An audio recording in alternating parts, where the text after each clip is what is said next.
Hey, I didn't see you there. Welcome. Welcome. Come on in and have a seat. I'd like to buy you a cup of coffee and a cookie. Give me some time to talk about raising a reader over the summer. All right, what will you have? Mochas, lattes, iced coffee. Perfect.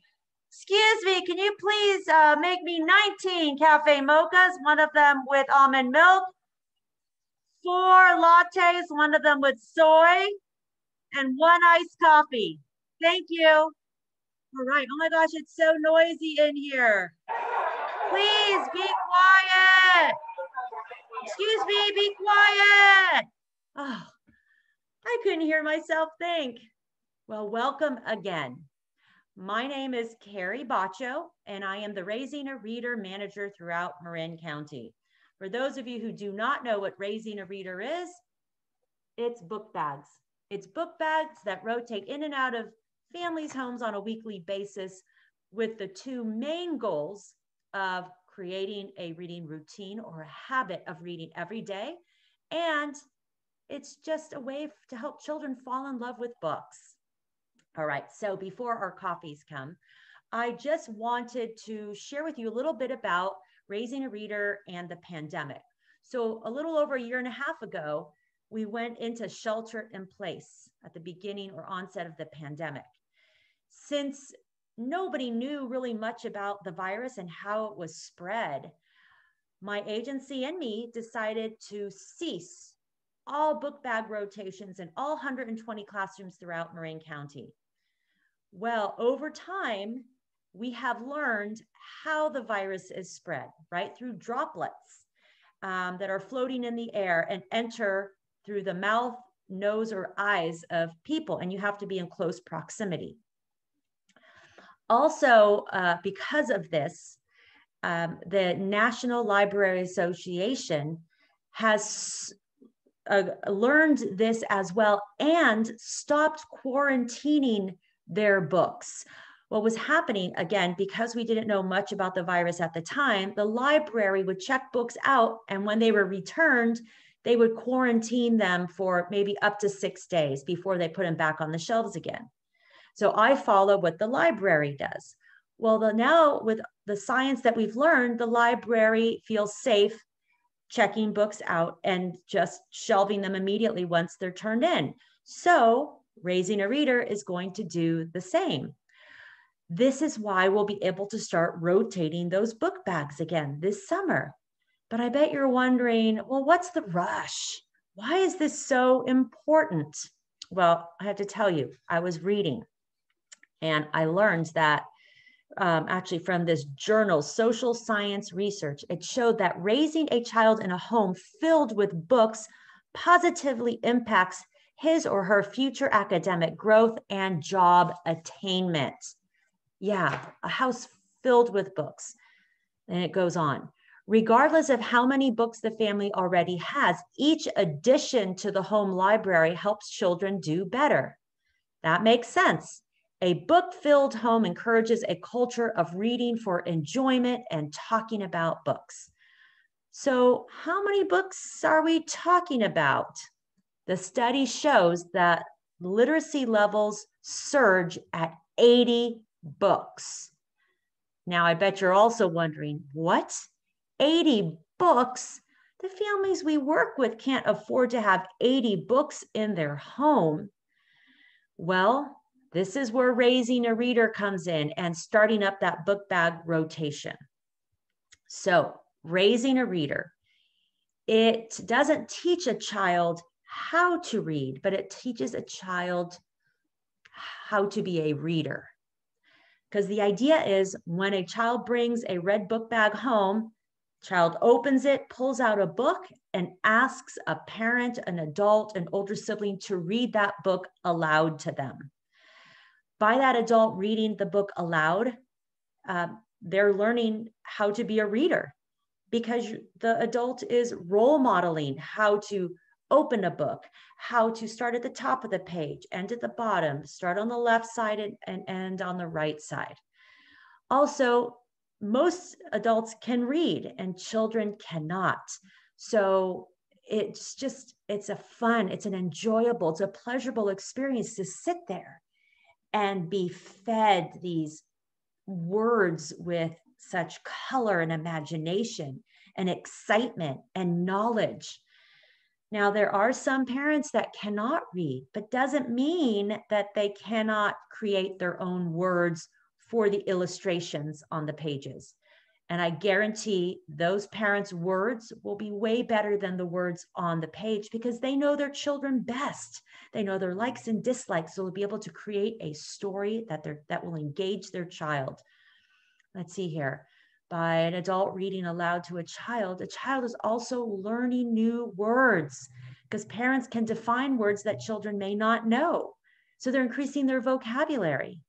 And as an adult reader, you can read books at higher levels with more complex ideas, which children need this information, this background knowledge, because it's essential for comprehension. All right, so now we know what Raising a Reader does, how it does it, right? Yeah.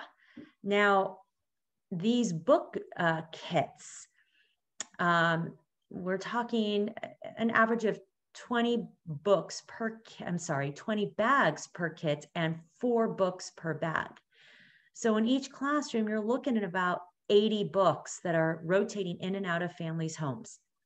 There are the 80 books, though, and the families don't have to pay for it. It's completely free.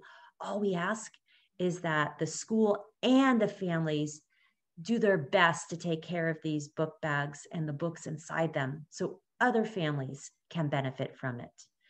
And I'm not even counting the books that they have checked out from the library or that they already had in their homes. So now you see why this is so important to start this rotation over the summer. Plus, over the summer, parents tend to have a little more time.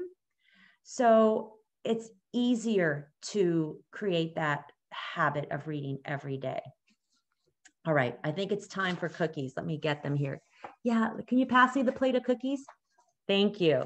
All right, so the first cookie I'd like to share with you is how the rotation is going to happen. So every Monday, you as the teacher will give a book bag to each student in your classroom as they're leaving to go home. So hopefully they'll unzip it and ask an adult or an older sibling to read to them every single night. On Friday morning, when they come back to school, they will return the book bag. Okay, perfect. Now let's go to cookie number 2. And still talking about the rotation. Take home Monday, bring home Friday. But when they are given their next book bag, you will notice that the book bags are numbered. So that way, you know you're not giving the same child the same book bag over and over again. And I'm going to share with you right now cookie number 3. Cookie number 3, I have created this checkout form for you, and it's actually in your book kit box. You put the children's name here, and these rows here have all the numbers. So this row is all number 1, this row is all number 2, and so on. So when you give one of your students book bag number 1, you circle the number. When they bring the book bag back on a Friday, you put an X through that number and circle. And that way it's a visual. It's helping you see which book bags that or each student has not had.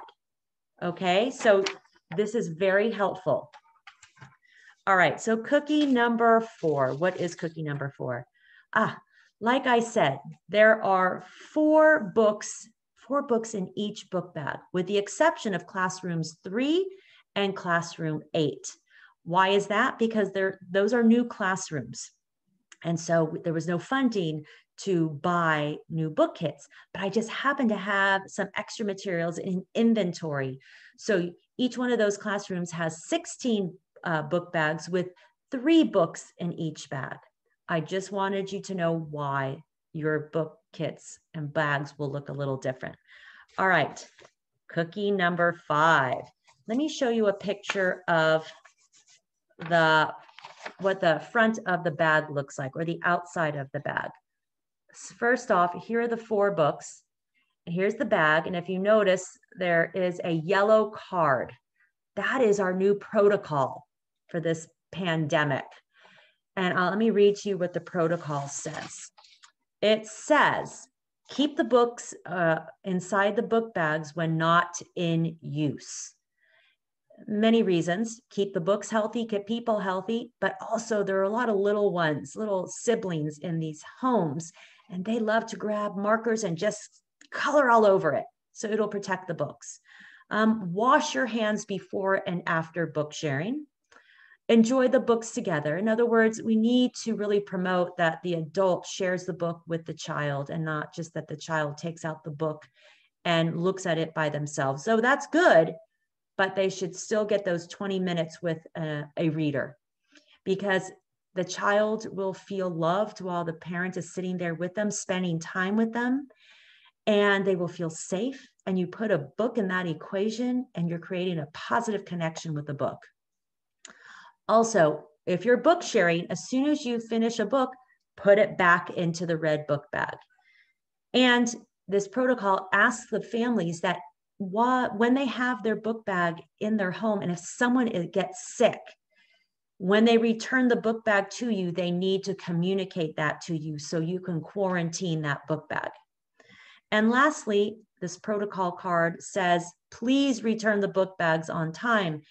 Because, well, if they don't return them on time, they won't be getting a new book bag, and they'll feel left out when they see their friends taking a new book bag home. All right. So in addition, you will also see this tag. It is a picture of each one of these books that are in the bag, and that'll help families that don't read. And it will also help children to become independent. It's easier to see a picture and find it versus looking for a title. So this helps you, helps the parents, and it helps the children. All right, which cookie are we on now? Number 6. Number 6. So Miss Iris, if she hasn't done so already, sent a commitment to success. It's an agreement or a promise that the parents need to make. So the promise says here that the parents will watch the orientation video, which Miss Iris recorded when I did it on live Zoom, and that's in Spanish. I will create one in English very shortly. Also, that they will follow the protocol that's attached to the red book bags, that they will help their child take care of the materials. Also, that they will watch a read aloud video. The link is actually on this form. It's in their language. It only takes like 5 minutes. That they promise to read daily, at least for 20 minutes a day with their child, and then to return the book bags on time as scheduled. So they have to complete the bottom and then return it to you. Might be good too to make them a copy. All right. And the final cookie is some of the books are not bilingual. Some of them are either all Spanish or all English. Doesn't mean that they can't share that book with their child. Like I said earlier, they can make up their own words to the story, to the illustrations, and I guarantee it'll be a much better story. All right, so I just wanted to thank you. Oh my goodness, there it is again. I wanted to thank you for taking the time to watch this video. And if you need any help over the summer, just give me a call. My cell phone is 415-246-4048. And please remember, I can also schedule some live Zoom story times for your classrooms. All right. Until then, I hope you enjoyed your coffee and your cookies, and so hope to see you in the near future.